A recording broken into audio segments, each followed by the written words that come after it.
YouTubers, Biker Dave here in Marietta, East Cobb, north of Atlanta, Georgia. And we wake up to a low tire pressure alert on our car. And these tires are, not very old, maybe 5,000 miles on them at the most, so that's a little disappointing.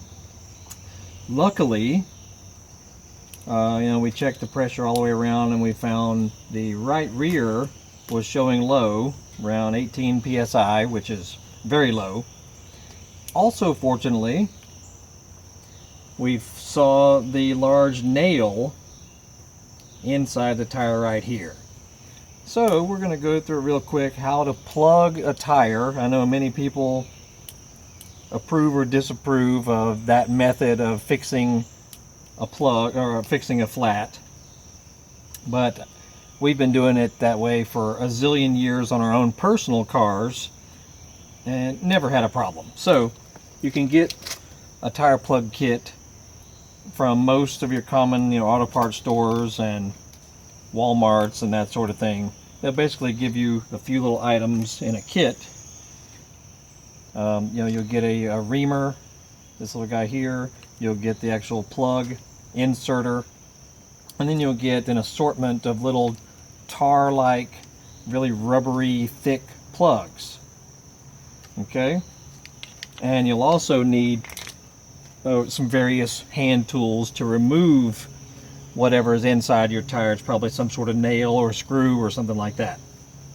So you can use, some needle nose, just various types of sharp pliers, whatever you've got in your toolbox. You should be able to do it. And I've noticed that it's easiest if you let most of the air out of the tire as well. So once you roll the tire to wherever the puncture is visible to you, make sure it's in a safe position, of course, in your garage or your driveway or wherever you have to do it. And then let's let most of the air out of the tire. That way it'll be easier to remove the protrusion. Also, if you have some sort of marking device, it can be a piece of tape, a black Sharpie. I happen to use a paint pen. Make sure you mark wherever the foreign object is. That way you can go right to it when it's time to plug it. Otherwise it'll get lost once you pull the nail out. You won't be able to find it until you put more air in the tire. So I always mark it first with some sort of pen or a piece of tape or something. Anyway, let's get to that, and we'll show you how it's done. And before you start this, you need to be in possession of an air compressor, because if you let all the air out of the tire and once you pull the nail out, it's likely going to leak the rest of the air out of the tire. So if you don't have an air compressor, you might want to get one first, or make sure you're someplace that you have access to an air compressor. Otherwise you're kind of going to be screwed. Anyway, thought that would be obvious to some people, but we just want to make sure that everything is clear. All right, now notice we've let most of the air out of the tire. I marked where the nail is located. Now we need to get the foreign object out of the good old tire there. So that can be a little tricky, but you can use like a pick. This is a pick right here. Do some tugging on it, that way you can get it to at least show itself a little bit, like so. Okay, now get you some sort of pliers like these, like some side cutters.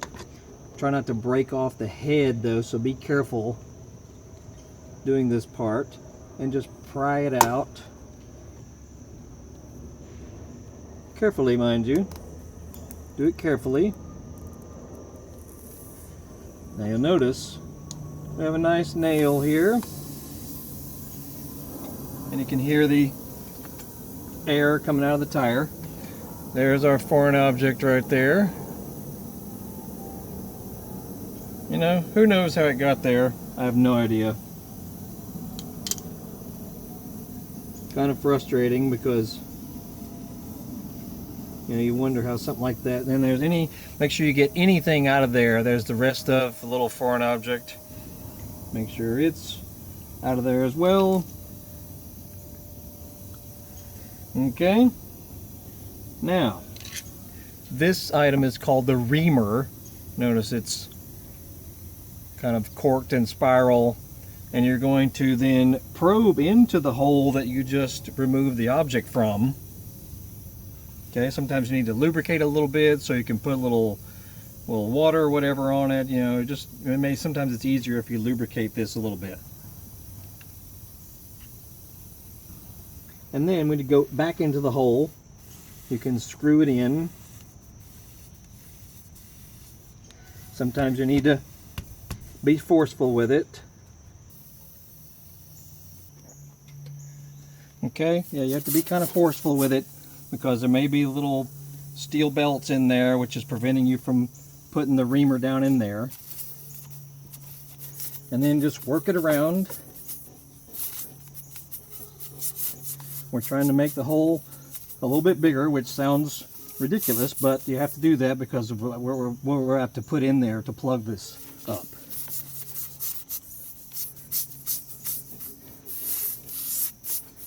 Okay, now carefully, forcefully pull the reamer out, and then the rest of the air will come out of the tire. So give that a few moments. Now with these guys, you only need one. These are basically little tar pieces of string, and they're very sticky, and they mold to the shape of the hole once you plug it in there with this tool that comes in the kit also. Okay, and some people like to use a little lubricant on this or warm it up a little bit so that it will slide in there. So even a little bit of water, you know, or something that can make this slippery to get into this hole, you can just peel it off like this. We're just going to use one. Okay, and you got this guy here, and then you'll flatten the end and just cram it in here like so, and then pull it the rest of the way through. Now the way this works is this end has a slit up through here, so we're going to push it into the hole we've opened, give it a little, and we're not going to push it all the way in. We're going to push it until there's just a little bit showing. Then we'll give it a little twist, and then we'll pull back, and this tool will slide off of the plug here, and the rest of it will be left in there. So we'll do that next. Alrighty, now with the air out of the tire, we're going to take our plug here, and you may need a little lubricant on the outside edge of it here, so you can use a little bit of water or, you know, whatever you've got. That'll just give it a little lubrication. That'll help it get in there, and then forcefully push this. And it's going to be a little difficult.